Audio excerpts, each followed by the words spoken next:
welcome to Impossible Color. I see you there watching. I'm just going to wait a few minutes so some other people drop in. Please join the live chat if you have any questions or any things you want to talk about while I do my edit.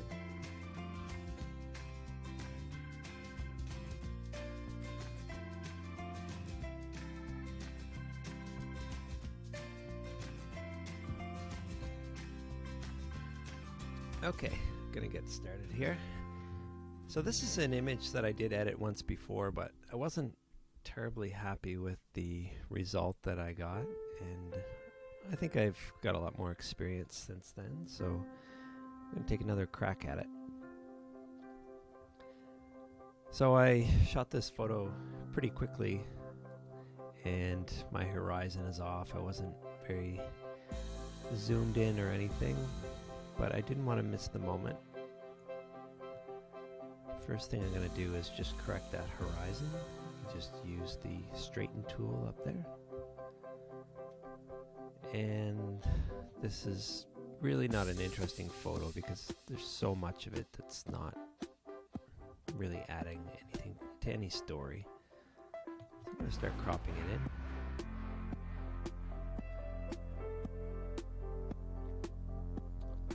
And I think I'm going to go even tighter.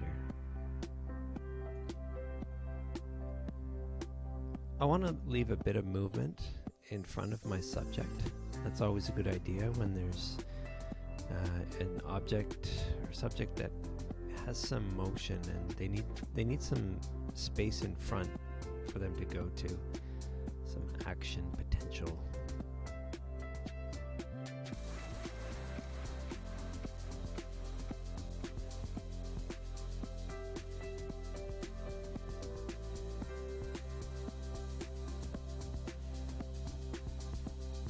Now I think this image would look a little bit more interesting if this dog looked like he was having a little bit of a struggle going up there, so I'm going to tilt it ever so slightly.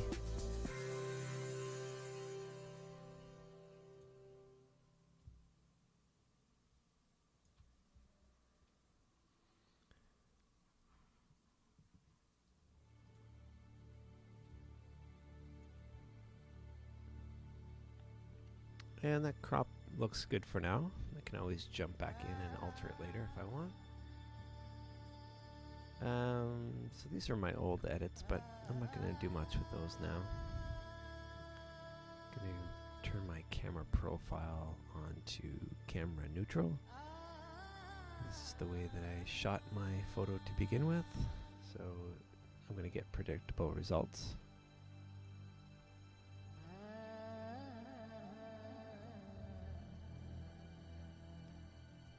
As always, I start up here in the first tab, the basic tab.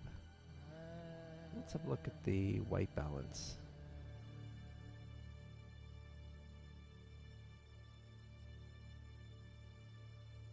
I don't really have anything white or gray to go off here, so I think I'm going to try out the auto and see what I get.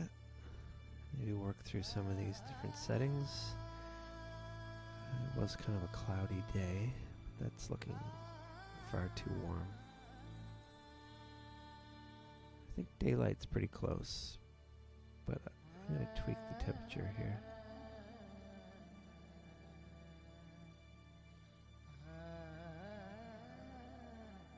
We'll start with something like that. Now, in the exposure section here with all these values, I find that auto usually looks horrible, so I pretty much never use that. First value that I usually start with is the whites.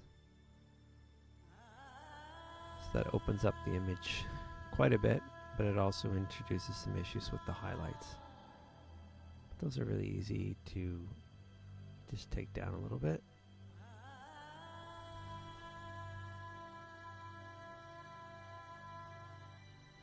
And we'll open up some of those shadows. But we're losing some tonal range by doing that. It's looking a little bit flatter. But that's what blacks are for. We can get those, the darker spots, the most extreme darks, handled by the black there. And you can see the little bits of blue that are popping up there. That's just because I have the indicators on. So this means that it's becoming pure black, and this one over here is becoming pure white. So you know when you got total overexposed areas. It's a good idea to have those on, except for when you're altering colors. They can throw your eyes off a little bit. So just toggle them on and off as you need.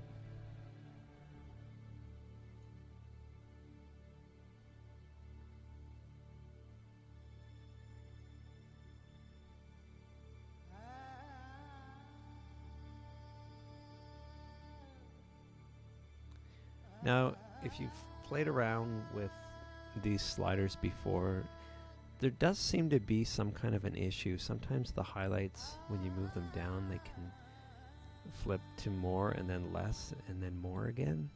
I really don't know if that's a software issue, is there something to do with certain images or what, but really I just kind of move the slider until it looks the best. Do you think there's some kind of an issue going on there? Maybe Adobe's aware of it.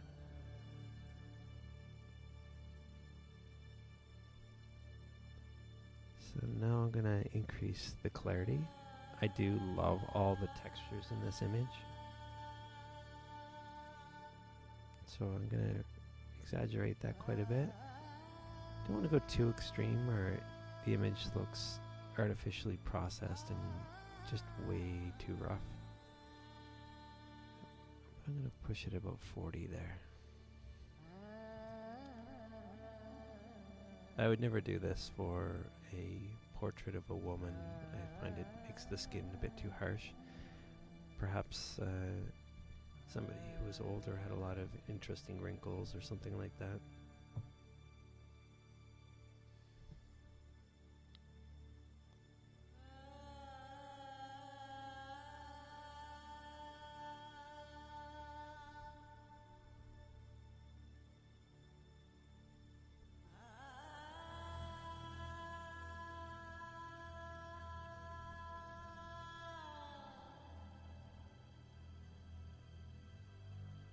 For some reason those highlights are not working as I expected, so just going into the tone curve here, and I'm going to adjust that slightly, get rid of some of those hot spots in the water.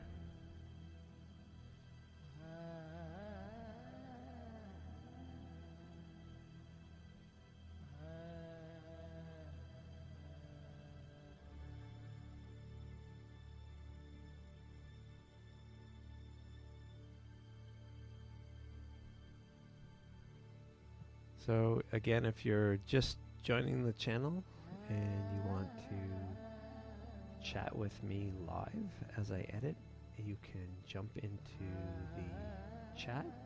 There is a slight delay, so you get a few seconds between what I edit and when it comes up. But I keep watching the chat on my other monitor, so I can very easily follow up with you there.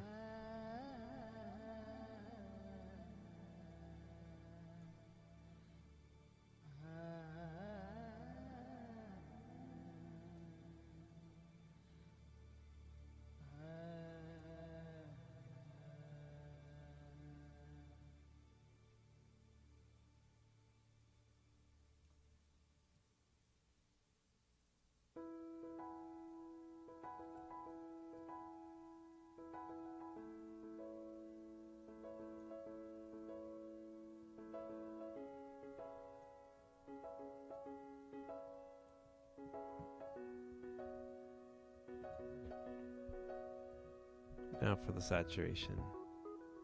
I went too extreme the first time I edited this photo, so hopefully I can improve that. Maybe just getting a more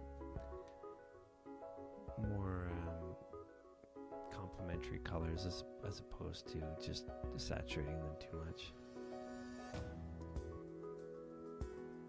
a lot of your saturation comes from just what colors are next to each other and how they can make each other pop. You don't always have to turn the sliders up a lot.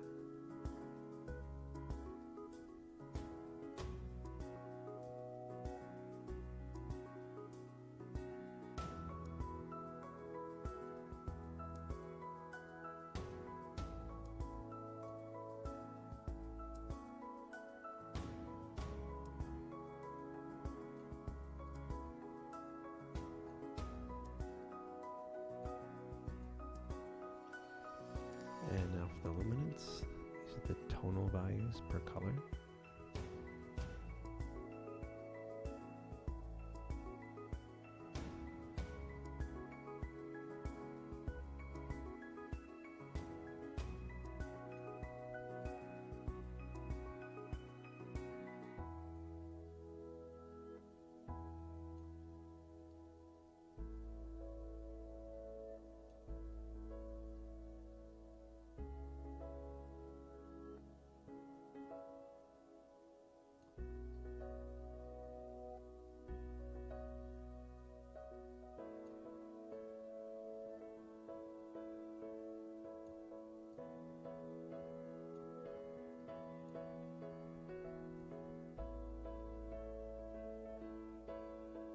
And I'm not gonna be doing any split toning this time. I think I did last time, but I'm gonna mix it up. I'll check our lens profile. Slight tweak there, nothing dramatic. Gonna zoom in nice and close, see if there's any issues with chromatic aberration. Usually that takes the form of purple and green outlines around your image.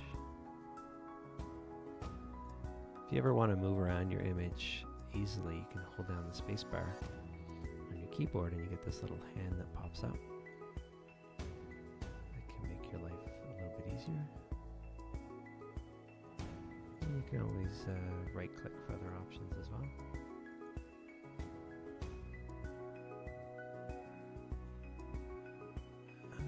On this crop, I kind of want that angle to be a little bit more dramatic. Get a nice diagonal, but I don't want to make the water look too fake, so I'm just trying to get that best compromise that I can.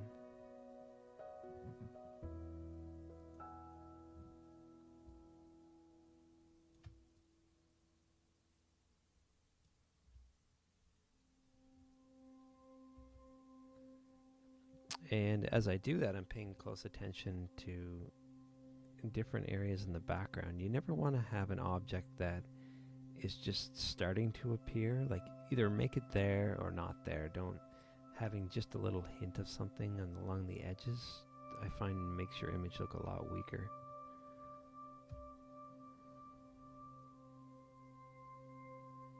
Like this little chunk right here.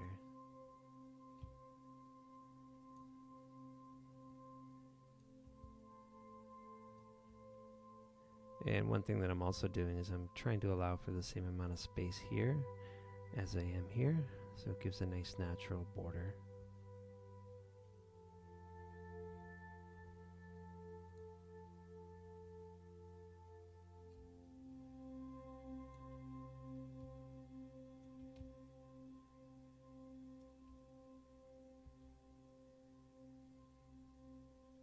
And that crop looks good to me. So let's open this up in Photoshop.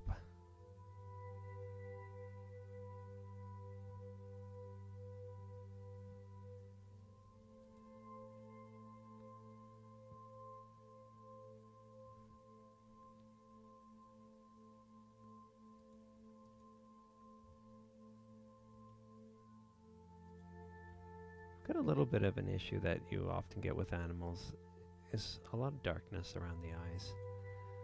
So what I'm going to do is we're going to save this as Water Dog. And then I'm going to go back into here, into Adobe Camera Raw. And I'm going to do a special exposure just for the eye. See if there's any details to reclaim there. There might not be, but let's give it a shot anyway.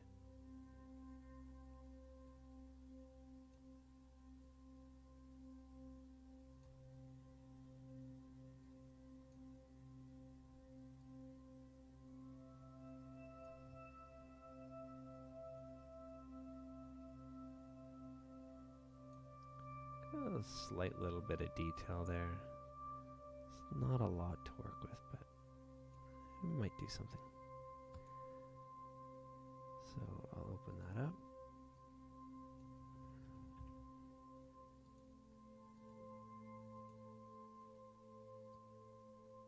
And paste it in place.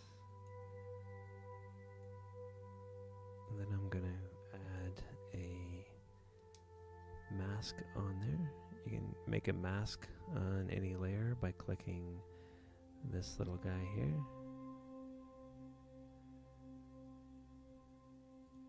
And then if you click on the mask, so that should be the box to the right of your layer, you can paint in black to hide anything you don't want it there. And you can keep it white for anything that you want to stay.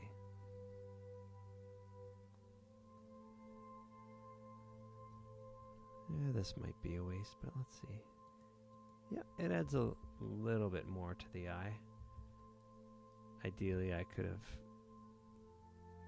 had something that gave a little bit more shine there, but the point of this is to work with what we got.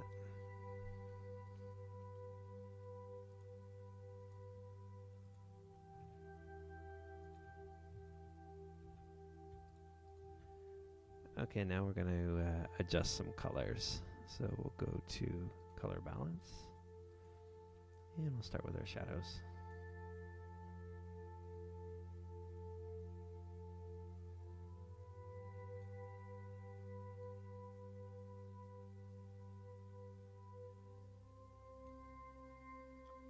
Slight bit of red and magenta.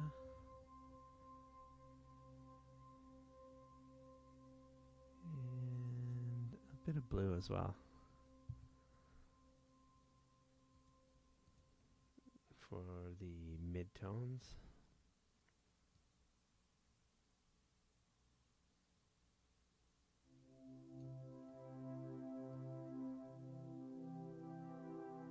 A little bit more cyan.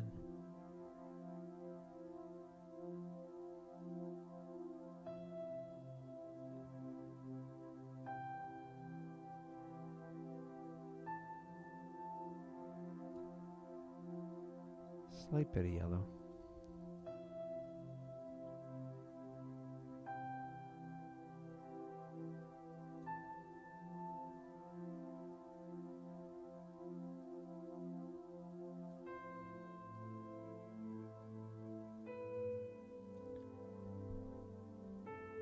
I tweak these really slowly when I click on the slider, and I'm paying a lot of attention to the image all throughout.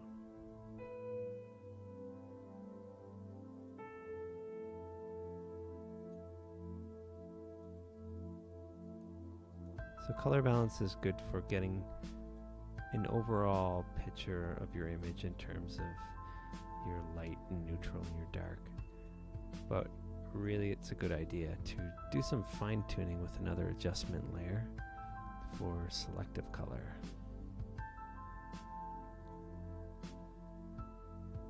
We did do some of these color adjustments in Adobe Camera Raw, but I find that the effects are not the same as that what you're going to get using this in Photoshop.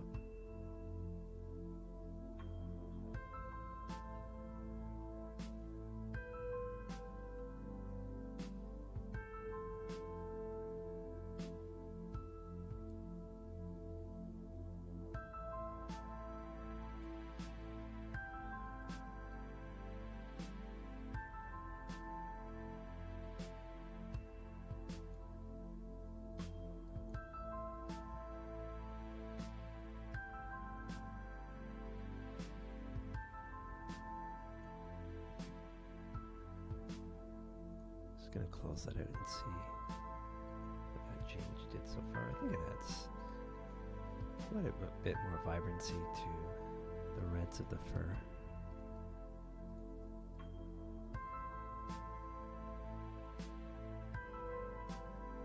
And now I'm working my way down to the yellow.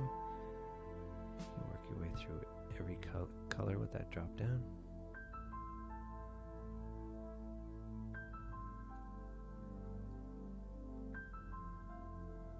These changes seem all so subtle as I'm moving, but by the time that I turn it on and off, when I'm all done, it really will be more dramatic than you think.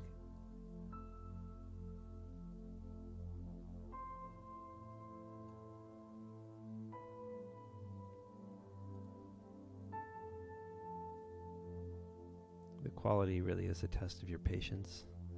You shouldn't try to rush through this if you want to come up with the perfect colors.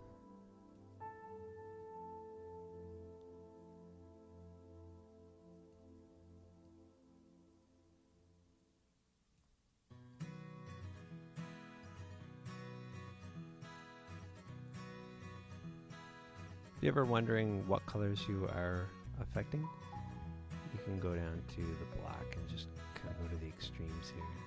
You can see slight shifts in the water. That's pretty much it for my cyans.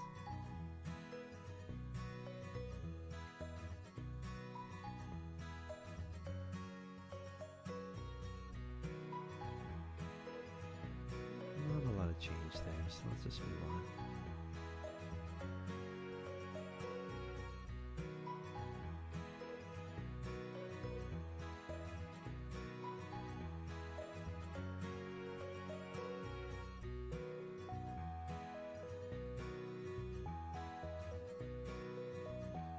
So I'm looking for a nice complementary color for this water. It's, it is pretty much a gray, but there are other cooler tones in there that I want to complement with the fur. I can go more towards the more of a cyan, or I can go more towards purple, but the orange that's in this fur is a nice complement to blue, so trying to get a nice mid blue there. That's going to look really good.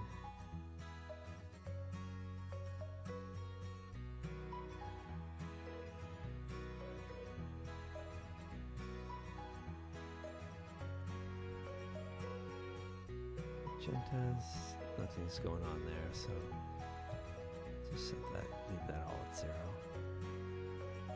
And we'll adjust our whites, neutrals, and blacks once more. We did cover that a little bit with the color balance, but this will kind of be a final check for us. I find often I don't adjust it much at this stage, but it's just kind of a prudent thing to do.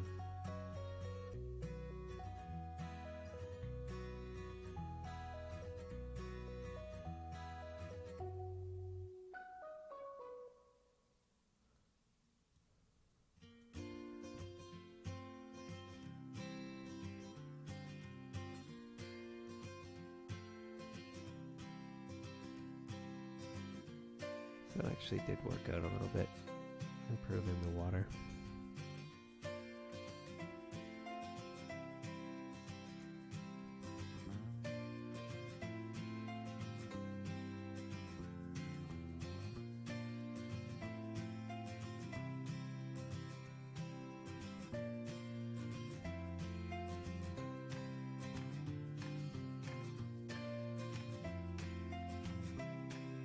I find the changes in these last three, the whites, neutrals, and blacks, tend to be extremely subtle.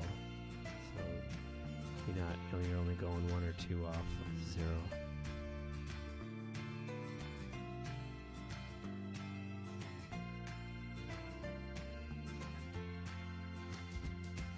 But you're getting close when those changes are so subtle.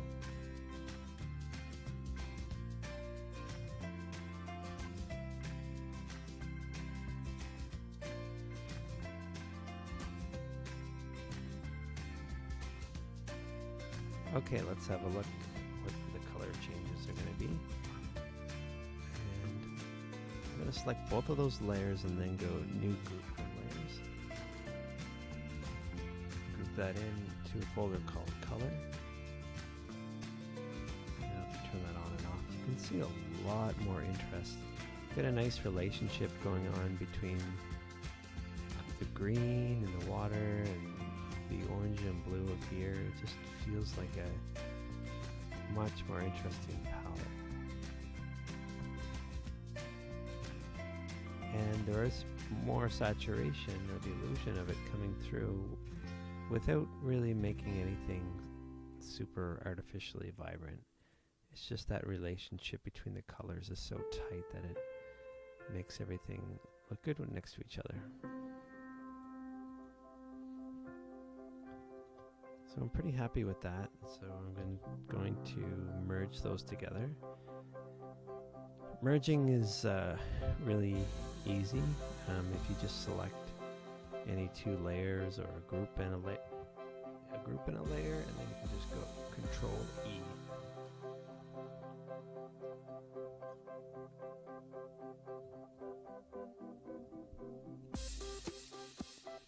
And if you want to duplicate a layer or any number of layers, you can just select everything, drag it onto your new layer.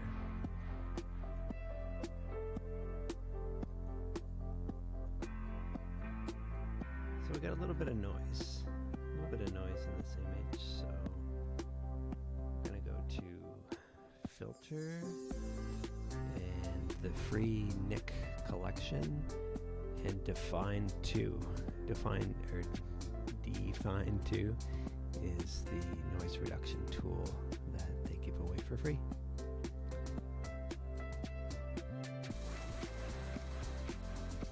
Now I find this reduces the noise in a way that leaves less artifacts than what you would get with the Adobe's tool. So I like to use it quite a bit now. And if you click on the Reduce tab, you can increase the value if you want. You can see an extreme there. If you move this little red slider, it shows it before and after. And if you don't want to install a new program like this, don't worry about it. You can always just go to the filter options and do the regular noise reduction in Photoshop. It's the same idea.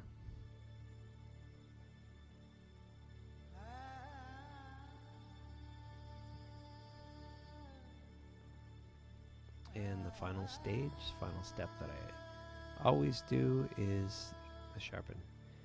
You'll notice that when I made that Cmyk collection filter, it made a new layer automatically, so you don't have to worry about that. And I'm going to use the output sharpener for my Sharpen. And you can tell right away that it's already looking much better. Like, look at that fur just coming out with so much detail now. Really like that.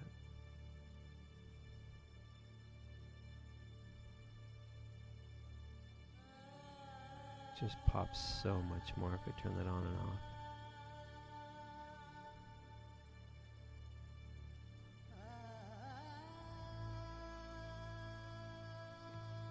I'm going to group those together and call that Sharpen and denoise.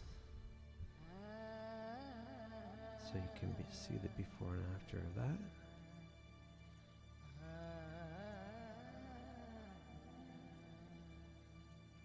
And I'm also going to go back into the original image that we worked with. Let's go right back to the camera raw defaults.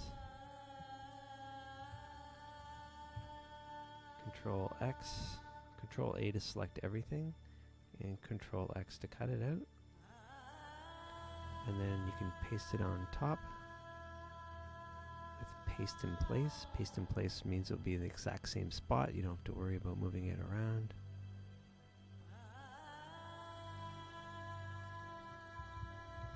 You can see quite a shift from the original. So before and after. If you're still watching the channel and you have any questions about the changes that I did for this dog portrait today, please jump into the chat right now and ask any questions you want.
Cmyk.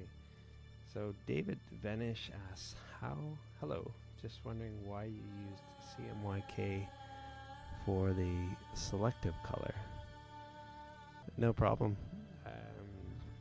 I don't know, that's just the what I was used to using, so I didn't know there was another option for that. I mean, for the color balance, it has the cyan, magenta, yellow, and RGB there, but just for the selective color, that's all I was aware of that they had for the sliders. So that's just what I use. I don't know, it seems to get me the results that I'm looking for, but if there was another way, I'd certainly be interested in it.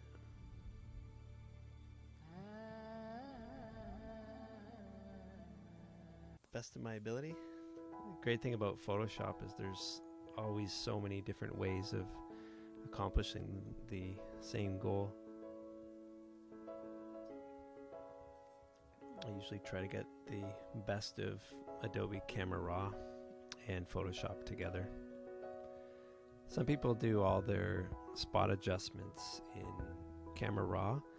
Like, for example, what I did with the eye there, somebody may have just added a point in Adobe Camera Raw and edited from that point, but I have a Cintiq and I have a pen, and I really like creating my own masks and just having a lot of control that I can get in there and paint the exact location as opposed to a spot and just basically having a circle that flares out.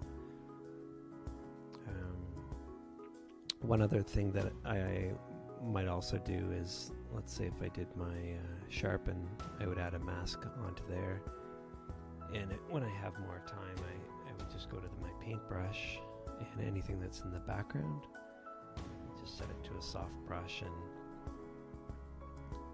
you can see that it's excluding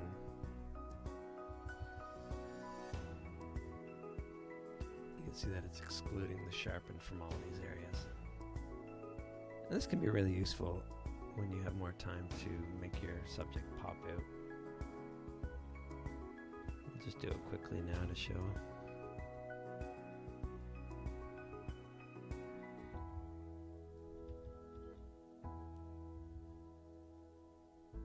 Generally, you want your foreground object to be, or your midground subject to be nice and in focus, and your background and possibly a few foreground elements to be slightly out of focus.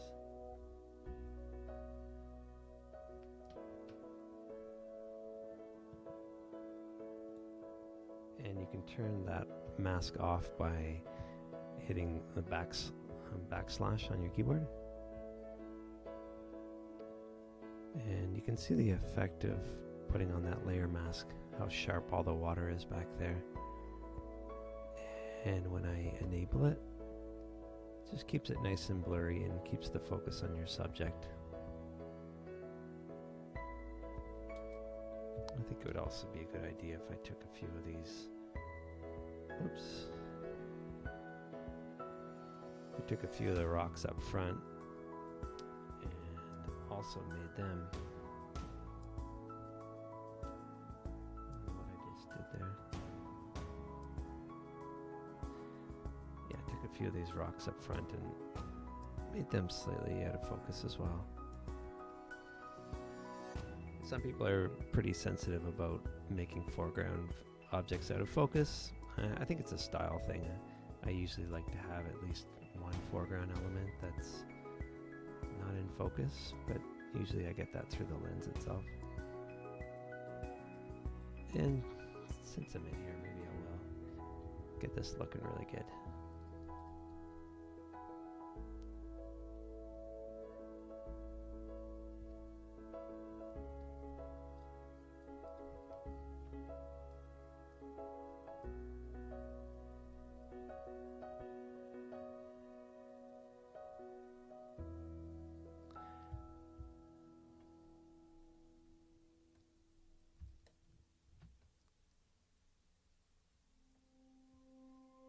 And if you don't have the Cmyk collection and you want to do Sharpen, there's a lot of different ways you can do that. The unsharp mask is pretty powerful, and you can also use a high pass filter to sharpen. And I've got another tutorial somewhere in there that shows some different ways to sharpen, if you want to learn more about that.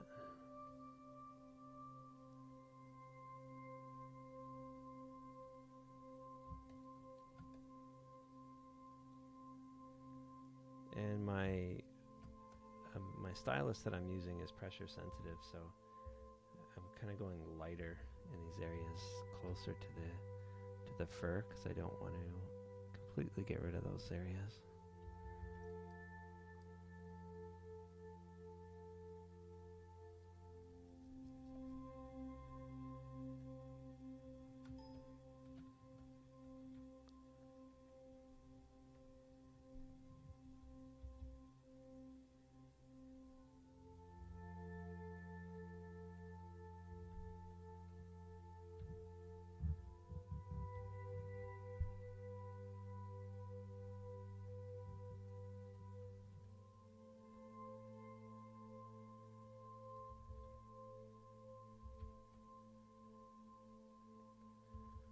So anyone that's just dropped in, I'm just painting out a mask for the areas that I sharpened. I don't want the water in the background to be too sharp, because it's taking away from my subject.